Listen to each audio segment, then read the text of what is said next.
Today I'm addressing the question as to whether a school can force a child to have the COVID vaccine.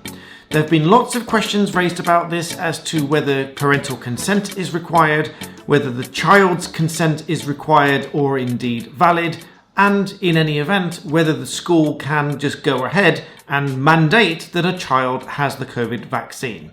But first of all, if you're new to me, I'm a barrister who helps you understand law, so please hit the subscribe button and the bell icon, and check out my new daily segment over on Black Belt Secrets where I pick up on your questions in the comments. So first of all, as a broad starting point, you will be pleased to hear that nobody can forcibly inject you or your child with a vaccine without some form of consent involved. To do so would not only amount to a criminal offence, but a serious breach of medical ethics. However, the consent is the issue that I am going to focus on in this video. And it may also interest you to know that at one stage it was possible for mandatory vaccinations. The Vaccination Act of 1853 was such a law. This made it compulsory for all children born after the 1st of August 1853 to be vaccinated against smallpox during the first 3 months of their life. Parents or guardians who, without a sufficient reason, who failed to get their child vaccinated when they were received notice that they're required to do so,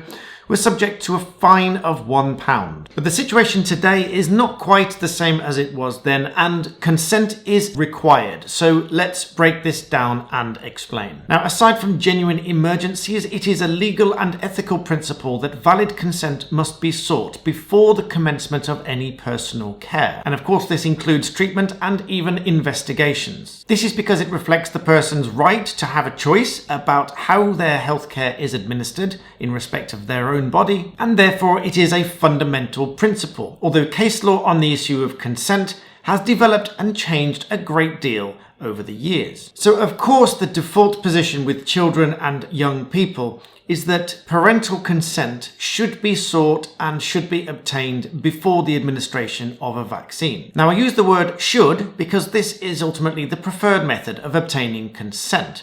However, parental consent is not always absolutely necessary in order to administer a vaccine. That is because a child or young person, that is to say not an adult, can be deemed to be Gillick competent and provide consent for themselves, and in this case, parental consent is not required. For a person under the age of 16 to be Gillick competent, it essentially means that they have sufficient intelligence, competence, and understanding of the nature and the procedure and what is involved in the treatment in order that they can provide valid consent for that to go ahead. If an under 16 is deemed to have such intelligence, competence, and understanding of all of these things, and they are deemed to be Gillick competent, then they can provide consent on their own behalf, and parental consent is therefore not required. Now, of course, you may be wondering why there is a gap in the age brackets. 18 and over is categorized as being an adult,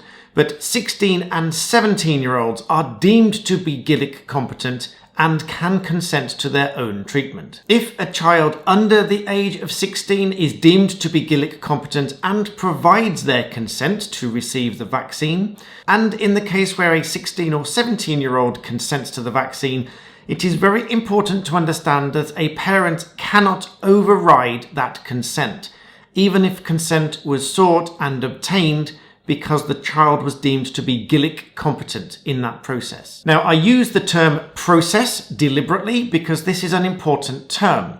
Determining whether someone is Gillick competent and obtaining consent, whether that is from a child or from an adult, it is a process, it is not a one-off event. In other words, you may initially consent to receive the vaccine, and then if almost immediately or sometime afterwards you learn something else which puts you off or puts the child off from consenting to such vaccine, they and you are not mandated to continue receiving that vaccine or indeed to go ahead and receive it, because consent can be withdrawn at any stage after you've given it. It is not something that you give at one point and then it is written in stone and you cannot backtrack. Now, of course, the situation probably is and certainly should be that if the child does provide consent, having been deemed to be Gillick competent, but there's no indication that the parent consents, the school should be contacting the parents to try to obtain parental consent in the first instance, and all efforts should be made to do so. However, please do remember that a parent cannot override the consent given by a Gillick competent child. Now, in the event where there is no consent provided by the child, Gillick competent or otherwise, and no consent provided or received by any parent or guardian, then of course no vaccination should be taking place. As to the question, if it wasn't already clear as to whether parents can refuse permission for their child to have the vaccine, the answer of course is yes. Vaccination is not mandatory and parents do not have to consent to their child to be vaccinated. However, again, remember, if the child does express their view to have the vaccination and they are Gillick competent, then they can go ahead. Therefore, it is important that parents have this conversation with their children to ensure that there is an agreement. Otherwise, it may cause significant upset if the child has had the vaccine and the parent didn't wish them to have it. Another issue is where parents may wish to withdraw their child from school on the day that vaccinations are taking place. Now, it's important to remember that attendance at school is mandatory for a child of school age unless there is an authorised absence from the school. When considering how consent is provided, whether that is by a parent or by the child, there is no requirement that that is done in writing or that there is a consent form, although this is probably standard practice. So it is important again that everybody understands and hopefully agrees as to the way forward. There will usually, however, be some kind of note with the healthcare professional as to any conversation where consent was obtained. So I hope this video has helped to clear up some of the concerns and questions as to whether a school can force a child to have a vaccine without any form of consent.